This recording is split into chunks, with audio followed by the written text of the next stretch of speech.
Şimdiki ders ne? Kimya dedim. Ay bayılıyorum ya Serhat Hoca. Kimyaymış abi Serhat Hoca. Ya çok pardon, kulak misafir oldum. Serhat Hoca'nın dersi mi? Ya ben sizin sınıftan değilim ama girebilir miyim ya? Sırf o adamı dinlemek, görmek için. Çok pardon ya, ben 10 yıl önce mezun oldum ama ben Serhat Hoca'nın çok eski öğrencisiyim. Ben de gelsem, sizle beraber otursam, o havayı tekrar bir solusam, o Serhat Hoca'nın heybetli vücudunu bir tekrar görsem, saçları, o müthiş sıkı kalçaları tekrar bir gözlemlesem, sizin için sorun olur mu acaba?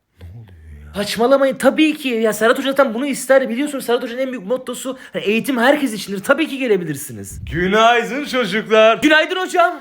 Hocam günaydın. Günaydın hocam, sizin için. Çocuklar beni şımartıyorsunuz ya, günaydın herkese. Günaydın hocam.